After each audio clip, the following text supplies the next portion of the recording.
I wanted to start by focusing on today's first reading from the book of Genesis. We've been jumping around or jumping ahead in the book of Genesis. So today's reading is about Joseph. If you recall, he was sold into slavery to the Egyptians, and he is able to interpret the dream of Pharaoh. And so he predicts that there will be a great famine eventually, and so Pharaoh appoints him to be his right-hand man and to store the grain for the coming famine.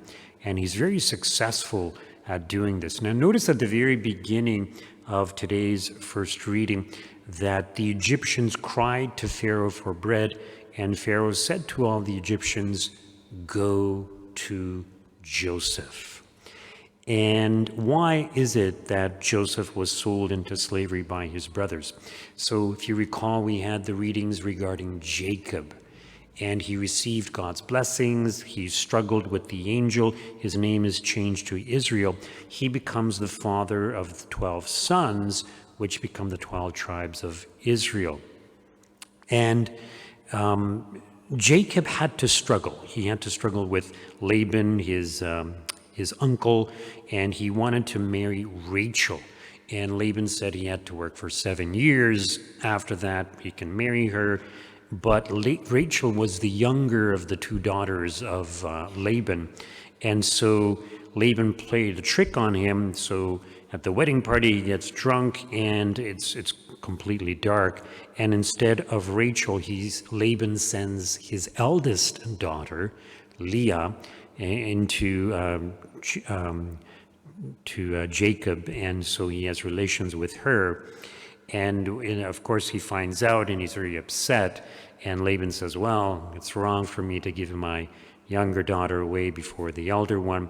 So Jacob has to work another 7 years in order to get Rachel. He gets her a week later, but he has to work an additional 7 years for Laban. So Laban tried to treat him and all these things. But so Jacob has these sons, but Rachel is barren.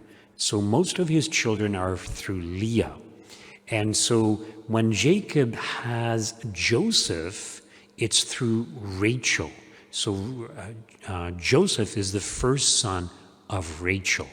And of course, he's going to be the favorite of the father because Rachel is the one that he really, really loves, not so much Leah. And because he shows all this favoritism towards Joseph, his brothers are jealous and they wanted to kill him, but in the end, they end up selling him into slavery. And of course, this turns out for the good because he's able to interpret dreams, and so he becomes the right-hand man of Pharaoh. And here we have the account of his brothers who are also experiencing starvation in Canaan in their lands. So they come to Egypt looking for food, and they come to Joseph. They don't recognize him. He's able to understand them, even though he's using an interpreter to communicate with them. So he becomes their savior. And so this Joseph in the Old Testament is a symbol of Christ, a foreshadowing of Christ. But in many ways, he's also a symbol or foreshadowing of Saint Joseph, the foster father of Jesus, who has the same name. So both have the name Joseph. And this phrase, go to Joseph, in Latin, it's ita ad Joseph. So go to Joseph. And very, very significant. So in the Old Testament, Joseph becomes the provider. Now, eventually he asks the brothers he keeps one of them, and he says to the brothers, bring your youngest brother, who is Benjamin. And so Benjamin was also born to Rachel after Joseph had been sold into slavery. So Joseph wasn't even aware of him, so he wants to see him.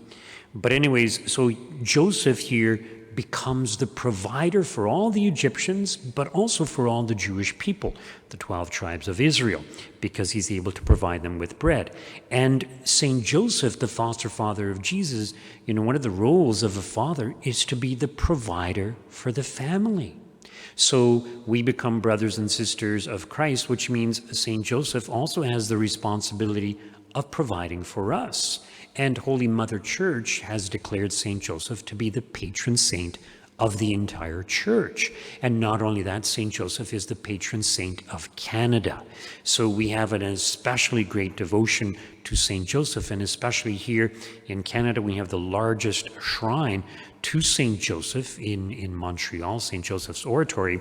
And if you recall, St. Andre Bessette, he died in 1937, and so many miracles happened through the intercession of St. Joseph. So go to Joseph. You had any problem, you had any medical ailment or any issues, well, just go to St. Joseph. And that's what people did. And so during the life of St. Andre Bessette, thousands of miraculous cures occurred on a yearly basis here in Canada. Not that long ago, 1937 is when Andre Bessette died. So we need to look to St. Joseph also. Now, in today's gospel reading, we have the account of the naming of the apostles, the ones who are called to be closest to Christ. They become the new Israel, the new 12 tribes of Israel. They spread the faith all around the world, and we become part of that family of Israel, those who belong to God. We are the new Jerusalem, the new people of God. And fortunately for us, we have St. Joseph to provide for us. So let us go to St. Joseph. Let us have a great devotion to him.